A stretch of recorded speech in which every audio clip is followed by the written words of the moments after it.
Okay. We are Perkei, Mishnah Perkei. This is Hillel, still saying Kedushin. Says the Mishnah. Hu haya omer. He would say, "Ein bor yirei chet, v'lo am aretz chassid." A bor can't be a yirei chet. He can't have fear of sin. We'll see in the Rabbeinu what's a bor. And an am aretz can't be a chassid.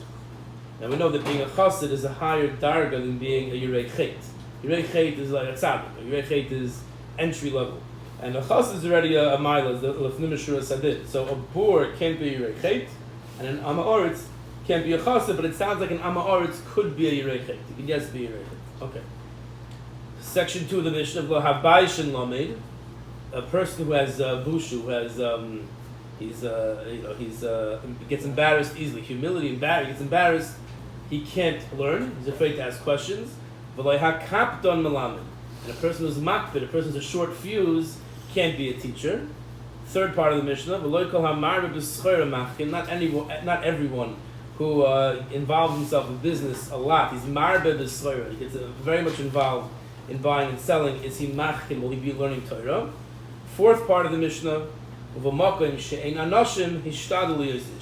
in a place where you don't have many people, many anashim, many men, you should try to be a man. Okay, so let's take each part by itself. So the first part, ein bor yirei chet. A bor can't be a yirei chet. What's a bor? Rabbeinu says, a bor who rake, he's empty. Ein bor loy Torah, v'loy mitzvahs, v'loy derech eretz. A bor doesn't have Torah, doesn't have mitzvahs, doesn't have derech eretz, which means he doesn't know how to interact with people. He doesn't get on with people. He brings psukim to prove this. And he says that there's no need to say a bor is not a chassid because he's not even a yirei chet. Why? Zok there, ki mitoich harek shaboy gamin averis lo yedel yisham. He's so empty, and he's also, as we'll see, totally, he's not involved at all with society. He's on his own. He doesn't have social skills. So he's mamish on his own little island. He can't even be a yirei chet. As opposed to an am haaretz. An am haaretz says the Rabbeinu Yonah, shu me'uravim habriyas. An am haaretz does not know Torah. He doesn't learn. But he is me'uravim habriyas. He is part of a community. He can have the fear of sin. How so? He has good midas. He has good midas. He has some good hashkafas. He can guard himself from averis, and he can be a tzaddik. Says the Rabbeinu Yonah, right? People will tell him what to do and what not to do. And he can guard himself from that. So he himself, there's nothing from him. The Am Haaretz himself is not learning and trying to figure out what's most appropriate for me. If you tell him you can't have meat during the 9 days, he won't eat meat. If you tell him you can't light fires on Shabbos, he won't light fires on Shabbos. He can be a tzaddik, he's told what to do. El Mailas HaChasidus, but the mile of being a chassid, Lo Yochel HaGesh, he can't get there, he can't be masigid. Kim Adam Gadol b'Torah. One has to be great in Torah, because to be a chassid requires Taras Saleh, a pure heart, Zakas and Nefesh, V'chol Midah Torah. And he can't do that. We discussed at length when we learned Mesilas Yesharim the concept of chasidus. A chassid is, we said, a tzaddik is someone who knows Shulchan Aruch. So to be a tzaddik, we're all the same. It's the same Shulchan Aruch applies to all of us. None of us here can eat meat during 9 days. We're all the same. When it comes to chasidus, that's where it becomes more individual. And a person, individually focused, and a person has to know where should I be machmer or should I be maker. That no one can tell you. You have to figure out yourself. So an Am Haaretz doesn't have the knowledge of Torah himself. He's not really at one with the Torah. He just does what people tell him to do. So he can be a tzaddik, but he can't be a chassid. A person is not comfortable with the Torah. A person doesn't know himself how to shtim, how to be mat'im with the Torah, so that it's very artificial. Sometimes people who come close to religion have this struggle that they're not sure exactly, it's new to them, and they're trying to be the best they can, but they're not sure how to be like comfortable and one with the religion. There was a guy in Melbourne that he printed like zmiras that he felt that they should sing, and he was makbid every meal, everyone had to sing like these 3 zmiras, and every kid had to say a Devar Torah, and it was like very rigid.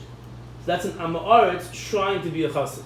He's trying to, do something with the religion. It's not just Shulchan Aruch. He's trying to go and let's be a family that sings zmiras. But he was implementing it in his family in a very artificial, rigid way. It wasn't geschmack. It wasn't laid back. It was very intense, and you saw that result in the children. So that's an Ama'aretz trying to be a chassid, a person who's not at one with the religion, and he's trying to do things that are innovative. That's very, very dangerous. So a bor who's he's an oisvarf, as we say, he's not in the community at all, he can't even be a rechet. If a person's in a community, he can be told what to do and what not to do, but once a person tries to go beyond that and be machmir and be mekel, one has to be one can't be an Ama'aretz, he has to have more knowledge in Torah to know what he's doing. Now, it could be also a person could be guided. A person seeks counsel from a Talmud Chacham, so he can be guided as far as how to, if a person wants to go to the next level. He just shouldn't do it on his own, he should make sure that he seeks counsel. It seems that the category of a poor is very narrow, and almost nobody's going to really truly fit into that. Right, that's why he points out the Rabbeinu Yonah.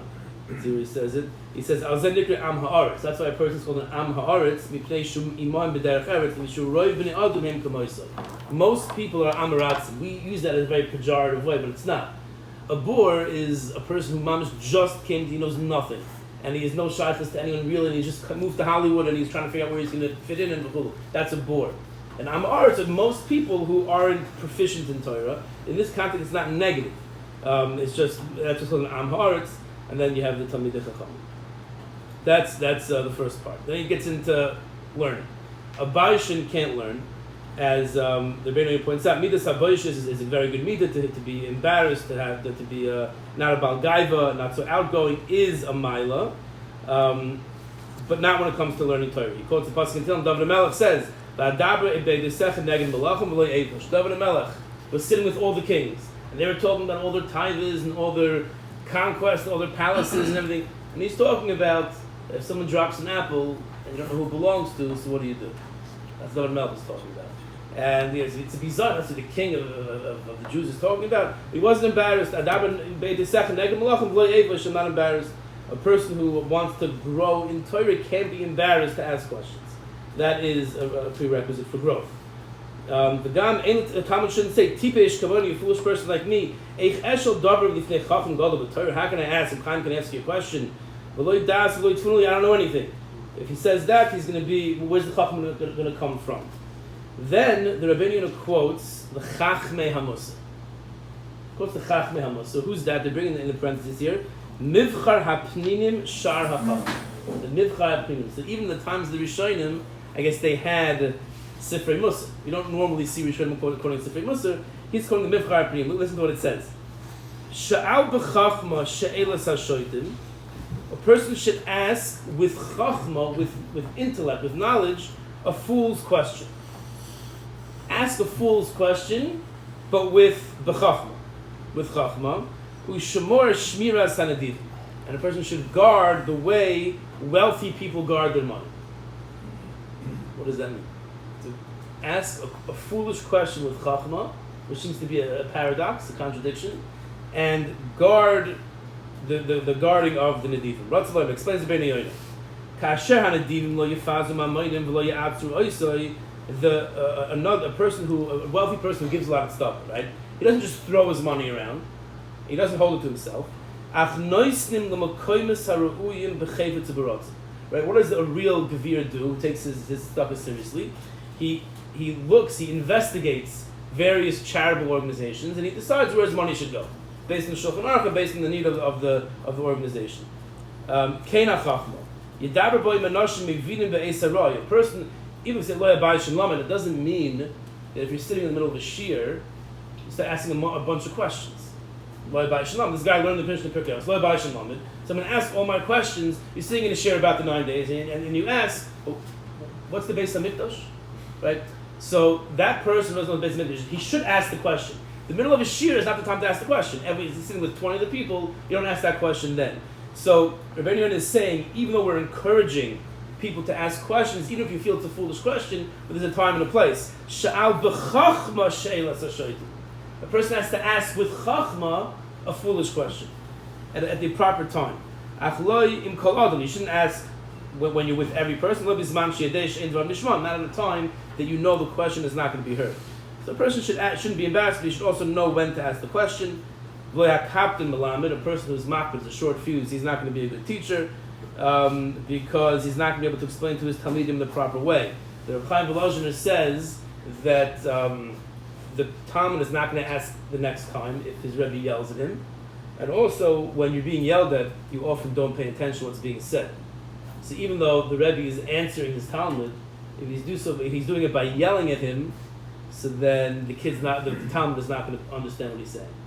I think it's also that he won't want to answer the same question for the fourth or fifth or sixth time.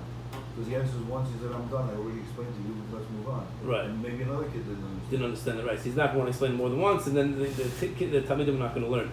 So I was in yeshiva for 5 years where the Rosh was it was a takif, meaning if you asked the question he didn't like, he would yell at you. As I say, once told my chavrusa that he wouldn't talk to married people, he had different, but to the Bachrim, he said, you asked me a question, you're very disorganized in your thought, with the way you asked the question. If I could, I would throw you through the window. As he said, go back and organize your thoughts, then come back and ask the question again. That's what he said. You would say that to anybody, regardless of.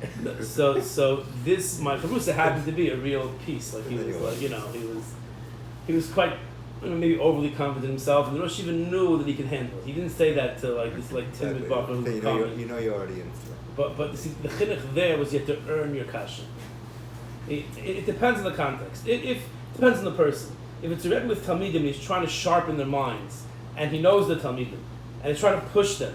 And if you always Tatila, you're right, but maybe you can say it like this, right? The Talmud's never going to learn. It's a disservice. He's never going to learn, how to ask a kasha. He's not going to learn responsibility. The Rosh Yeshiva held this bacher. He's just coming quick to ask a kasha. He didn't think. So what better way to impress upon this bacher than telling him, I'll throw you through the window later. Right? And he didn't really mean that, obviously. But there's a time and a place for both. I mean, the nekuda here is that a person who's a kaptan, so they're going to be afraid to ask questions. But if you know this Talmud, a kaptan, there's no objective on what a kaptan is. It depends on the Rebbe, depends on the Talmud. The concept of the Mishnah is, don't answer your Talmud in a way that he's going to be afraid to ask you again. That's the concept. It doesn't say don't yell at your Talmidim. It doesn't say, only answer in a nice, rachtika voice. It says, answer the question in a way the Talmud will come back and ask again, and the answer you give him will understand. So a person, the Rebbe has to understand his Talmidim and know who to treat in a rougher way, and who to treat in a more, with kid gloves. So that's, it's always dangerous when learning Torah not to understand the concept.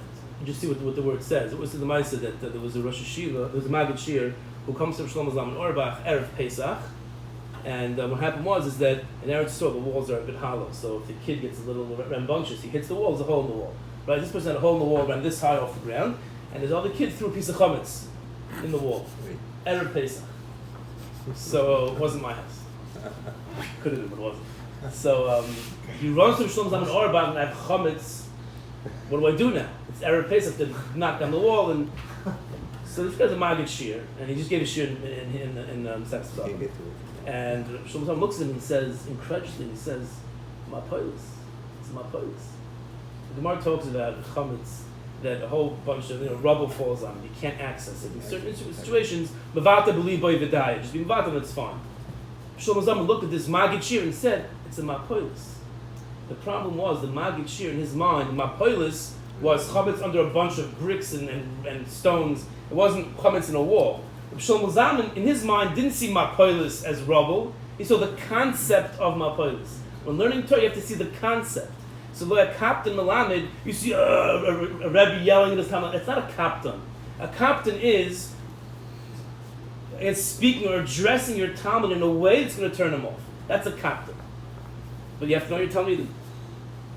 Mishnah continues, not everyone who's marbe b'schar is machkim. Rabbeinu Yonah says actually fakert, a person who's oisik b'scharasa makes that his ikr, he never will have chachmas haTorah. This issue very important halacha, we'll call it. It says Rabbeinu Yonah, in a place where you don't have people, a person feels he excels in a certain area of Torah.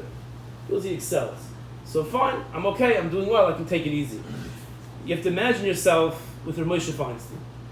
And if a person reaches the darga where even according to Moshe Feinstein he's a chashuv yid, so imagine yourself in the times of Reb Chaim Oizer. And if then you feel like, oh, I'm mamish in the darga, go back to the Vilna Gaon, go back to the Rashba, back to the Rambam, go back to Moshe Rabbeinu. A person should never look around and judge his success in Torah based on who's around him. B'makom she'ein anashim, in a place where no one is on my darga, no one is excelling like I'm excelling, hishtadel liyis ish, view yourself, have a higher yardstick for yourself. View yourself in a previous generation where you're not the top. The importance, Rashi was telling me when I moved to Melbourne, says you should always look down. When you're coming to I guess measure your hatzlacha, don't look to the left, don't look to the right, just look down. Remember your hasagas when you're in Eretz Yisrael and yeshiva, and now you're leaving yeshiva, and look down when you're coming to assess your hatzlacha. It's very important that a person's in a certain matzav where he feels, I got to Melbourne and the Maya was at 9:30. So after 9:30, night seder was over. In Eretz Yisrael, night seder goes till 11 p.m. In most yeshivas, things go a little bit later there. So 9:30, if in the base medrash till 10 o'clock, I'm a groisa masmid. In Eretz Yisrael, your biggest bot in my yeshiva, if you leave at 10 o'clock, not a serious bacher. Serious bacher, a good bacher stay till 11 o'clock, 11:30, 11:45. Bad bacher stay till 1 o'clock in the morning because they didn't get up for shachris. Right, but the good bacher knew, 11:30, 11:45, 10 o'clock, it's mamish in the middle of the night seder. But slowly but surely, as the weeks and the months and the years went by, if you're there till 10:15, you're a big masmid.